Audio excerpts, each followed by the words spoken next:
Good morning, my sweet friends. It's Keto Jeannie. Happy Friday. It's been a hot minute since I came on and had a morning coffee chat with you guys, so I thought I would do that today. First off, I thought I'd show you these. Look at these beautiful peonies. Aren't those just gorgeous? So, what do I want to talk about today? So first thing I want to talk about is just goal setting. So you've got to figure out what your goals are. Is your goal weight loss? Is your goal to build muscle? Is your goal to increase your energy and stabilize your mood? There are so many different things that you can be trying to accomplish with a ketogenic diet. So my goals, I just actually did some new goal setting with my amazing trainer and friend, Yellen. So I am tracking my macros diligently, guys, which is something I've fought for a long time, and you don't have to do on keto, but I'm going to do it anyway. So this is what I'm having for breakfast. I've got my eggs, avocado, turkey sausage, raspberries, coffee. I've got my Burn AM from Prestige Labs. I'm in a journal. And the other thing I want to share with you guys, if you follow me, you know that one of my biggest challenges really has been drinking enough water. And who really knows what enough water is, right? I mean, I don't think you have to force feed yourself water, but I do know that keeping it real, I don't drink enough water, and I never really have. So I bought this at Walmart, right? This is this like insulated bottle. And when you put ice in here, this will stay cold for like seriously 2 or 3 days. It's ridiculous. This is really helping me drink more water. And I would say I'm drinking anywhere between 3 to 5 of these a day, guys. So that's pretty amazing for me. Yeah, so that's another tip I want to share if you're having trouble drinking enough water, especially as we get into the summer months and we're going to be hopefully out in the sun and sweating and exercising and walking, and hopefully things are going to start getting back to normal here in the world. Yeah, so anyways, wanted to share that about the water. And the other thing that I want to share is this little phrase that I've been using lately, and it's really been helping me. And the phrase goes a little something like this. What's meant for me will be for me, right? So let me say that again. What's meant for me or what's meant for you will be for you. Whether that's a job, whether that's a boyfriend, a girlfriend, whether that's a thing you're planning that falls through, whether it's someone who disappoints you and lets you down, whether it's, I mean, it could be a million things, but it's this idea that what's meant for me will be for me. And I can't screw it up, right? So it's like, if you're meant to have that job, you'll get it.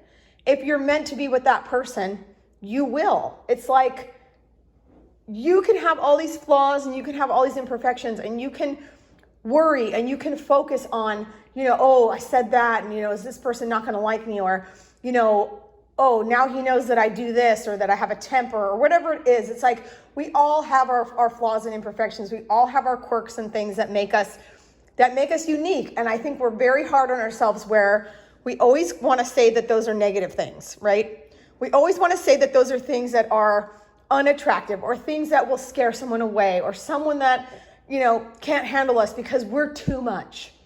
And I did this for a long time. I did this for a lot of years. And this would come out of my own mouth for years and years of my life, where I would say things like, well, I am a handful.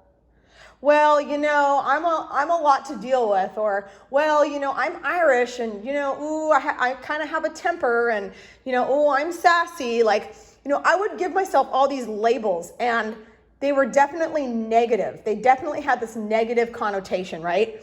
And sometime in the last, I don't even know when it first hit, but I had this revelation where it was like, I was working out at the lab. I was really finding out a lot of things about myself and learning to embrace the journey and learning to love myself, flaws and all. And that is a gift that I wish I could give every single person listening to me, every single woman, to just know that you are perfect and you're enough. And you're freaking amazing. And if there's someone who's making you feel like you are not, you got to get rid of that person, okay? You have got to get rid of them. They got to go. And if you can't for whatever reason, then you need to minimize your exposure to that person, and you need to build up this wall. So in the book Shogun, if you guys have never read Shogun, please go read it.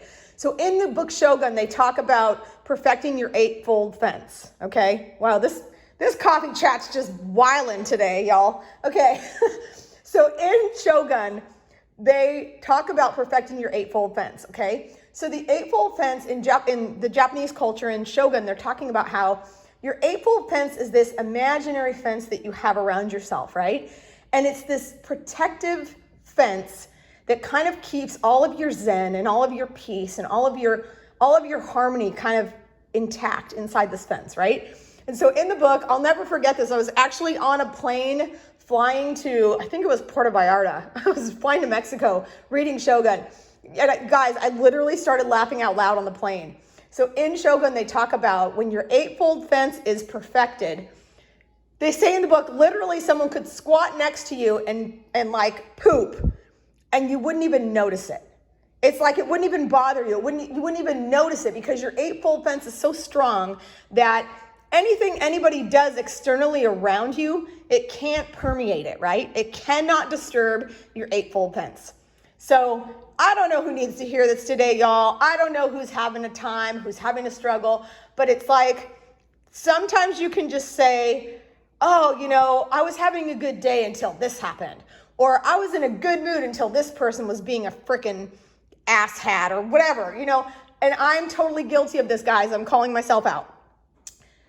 We often find that things go wrong or our day or our mood goes downhill, and it's because we've allowed somebody to get inside our eightfold fence. We've allowed somebody who's insignificant. We've allowed somebody who's basically just trying to bring us down. We've allowed them in, and we've allowed them to steal our joy, steal our happiness, steal that momentum that we had going, because it's really about you and me. It's really about us and keeping our eightfold fence intact. So, it's all over the map today. It's Shogun, but again, back to what I was saying.